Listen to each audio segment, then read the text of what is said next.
Nah, laut itu berperan penting dalam banyak aspek kehidupan ya, seperti yang kita tahu, itu kan juga termasuk sebagai habitat dari beberapa hewan laut. Selain itu juga sebagai sumber makanan, jalur transportasi. Nah, laut juga memiliki peran dalam sistem iklim global dan siklus air. Nah, selanjutnya kita akan belajar mengenai klasifikasi laut, yaitu ada berdasarkan proses terjadinya, berdasarkan letak, dan berdasarkan kedalaman laut. Oh maaf, sebelumnya ada yang sudah pernah baca atau sudah pernah tahu kira-kira berdasarkan proses terjadinya ada berapa klasifikasi laut? Ada 3, Bu. Ada 3? Oke, betul. Udah tahu ada apa aja? Oke, bagus Rahma. Jadi berdasarkan proses terjadinya laut terbagi menjadi 3, yaitu ada laut transgresi, laut ingresi, dan laut regresi.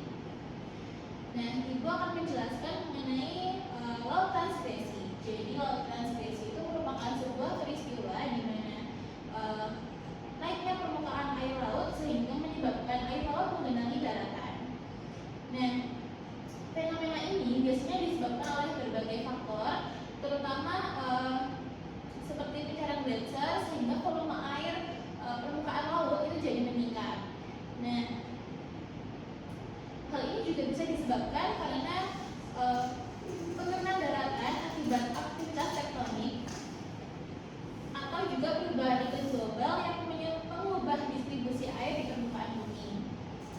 Selanjutnya ada laut ingresi. Jadi laut ingresi adalah peristiwa turunnya permukaan dasar laut. Nah, ini bisa terjadi secara perlahan atau juga tiba-tiba karena peristiwa geologis tertentu seperti gempa bumi yang menyebabkan tanah turun. Nah, hasil dari laut ingresi itu biasanya berupa laut yang kedalamannya itu cukup dalam ya. Nah, sedangkan laut regresi itu fenomena geologis yang terjadi ketika area yang sebelumnya tergenang air laut itu tiba-tiba menjadi kering karena penurunan permukaan air laut. Biasanya juga karena naiknya permukaan daratan. Nah, proses ini sebelumnya berkebalikan dari laut ingresi. Nah, hal ini biasanya terjadi karena adanya proses tektonik yang menyebabkan pergerakan lempeng sehingga mengangkat daratan. Selanjutnya, berdasarkan letak, kan udah kelihatan nih ya, ada laut tepi, laut pertengahan, dan laut pedalaman. Kira-kira laut tepi itu letaknya di sebelah mana ya? Kan tepi nih, apa? Tepi benua? Oke, betul Sabrina. Jadi laut tepi adalah sebenarnya bagian dari lautan yang berada di dekat batas antara daratan dan lautan. Nah, ini tuh biasanya terletak di tepi benua.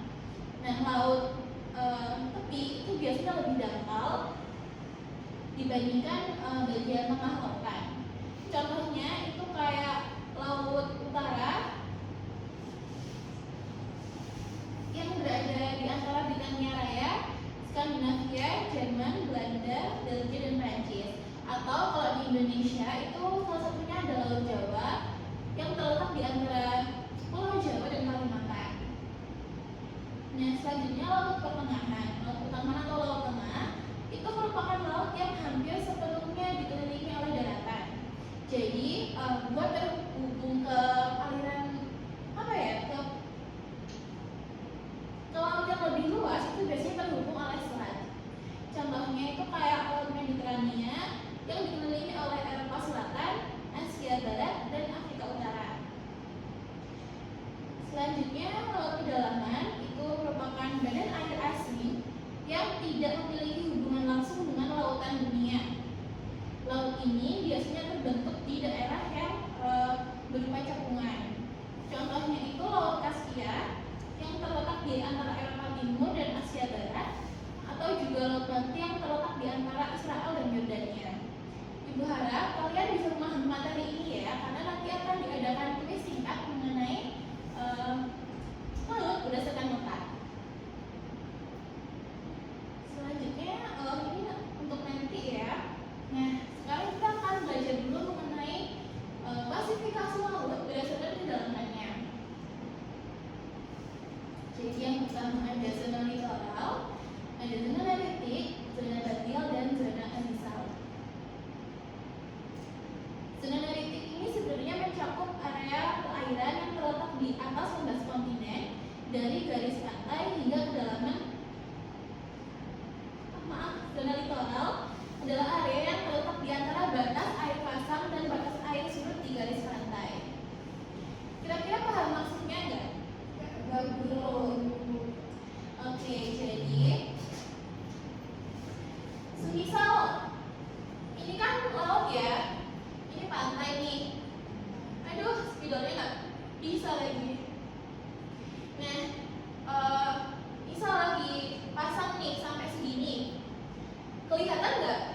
Bisa dipahami? Ya, bisa. Oke, selanjutnya zona neritik. Jadi, zona neritik itu mencakup area perairan yang terletak di landas kontinen hingga kedalaman sekitar 200 meter. Nah, zona ini itu masih menerima cukup cahaya matahari untuk fotosintesis. Jadi, di zona ini masih mendukung ekosistem yang seperti terumbu karang itu untuk berfotosintesis. Jadi masih banyak kayak padang rumput laut juga. Nah, kehidupan di zona neritik itu lumayan beragam. Jadi termasuk beberapa spesies ikan-ikan kecil, moluska dan invertebrata lain. Kemudian zona batial. Nah, zona batial berada di bawah zona neritik. Jadi zona ini berada di sekitar kedalaman 2000 hingga 4000 meter di bawah permukaan laut. Cahaya matahari udah nggak bisa sampai sini, jadi fotosintesis udah nggak terjadi dan ekosistemnya itu cenderung bergantung kepada materi organik yang turun dari zona yang di atasnya. Nah, karena nggak ada cahaya matahari, jadi hidup di zona ini juga memerlukan adaptasi khusus karena tekanan yang tinggi. Suhunya juga udah lumayan rendah dan sudah gelap banget ya. Nah, di organisme yang ditemukan di sini itu termasuk ikan dalam, kemudian cumi-cumi dan berbagai invertebrata lain seperti ubur-ubur. Nah, zona abisal ini terletak di bawah zona batial. Jadi kedalamannya cenderung udah lebih dalam lagi ya. Nah, zona abisal ini terletak di kedalaman 4000 dan hingga 6000 meter di bawah permukaan laut. Ini bagian dari laut dalam dan tekanannya di sini itu udah tinggi banget. Suhunya juga lumayan rendah, sekitar 2 hingga 3 derajat Celcius.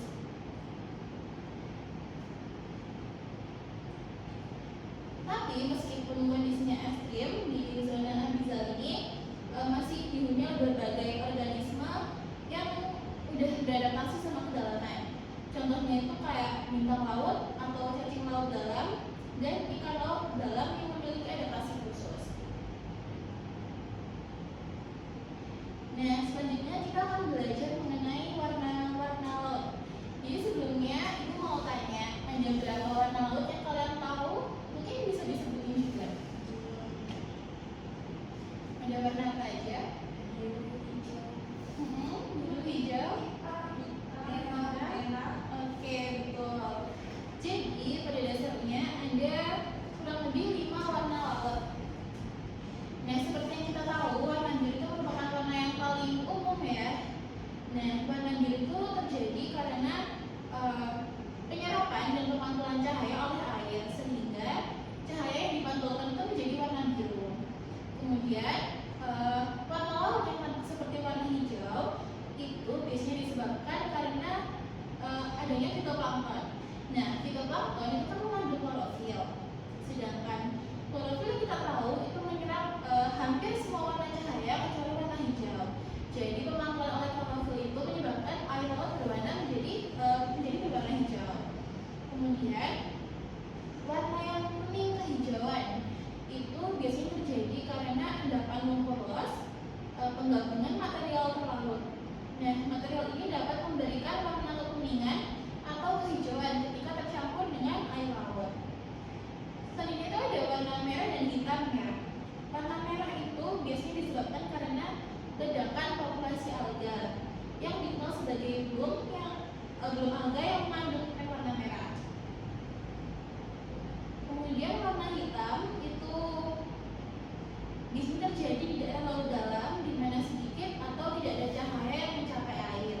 Ini bisa juga disebabkan karena adanya los yang berwarna hitam.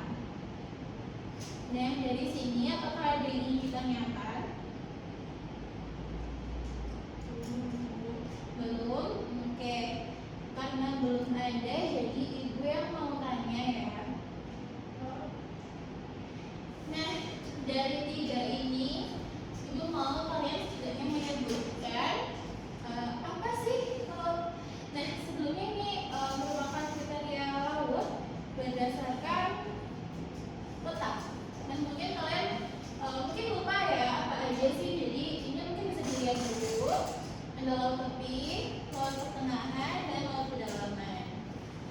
Nah, ini kira-kira laut apa ya?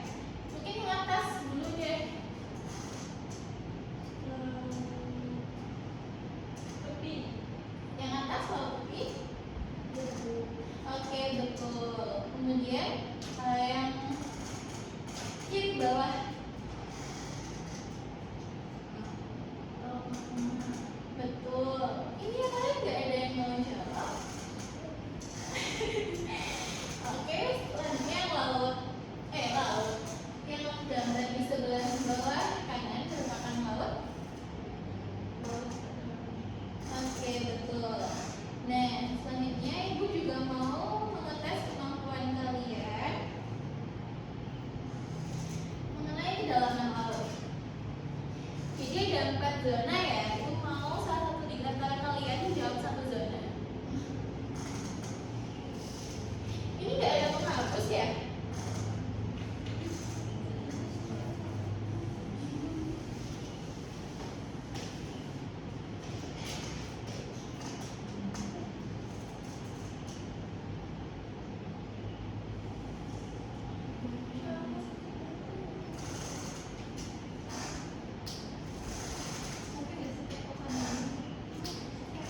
Ada yang mau jawab? Ya, Sabrina. Maju aja ditulis. Pilih salah satu. Tuh lihat aja garisnya. Mana yang paling dalam, mana yang paling satu aja. Nanti tiap orang juga menjawab ya. Oke, bagus. Oke, silakan kembali. Yang lain.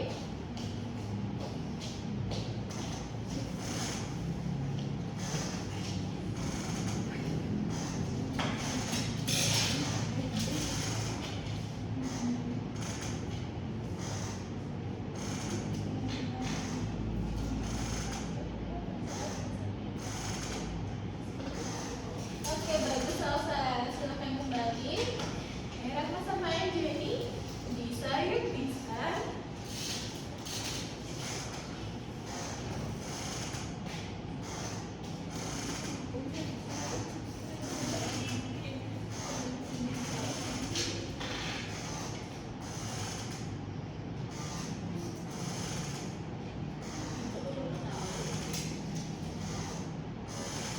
Oke, bagus Rahma. Silakan kembali. Anjani yang terakhir.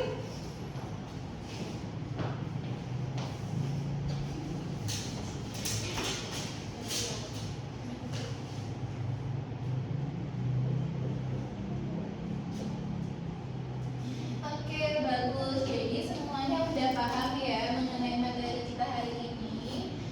Sebelumnya buat memperkuat materi hari ini, Ibu mau salah satu anak untuk menjelaskan secara singkat apa aja yang udah kita pelajari hari ini. Singkat aja, kalau dijelasin nggak apa-apa.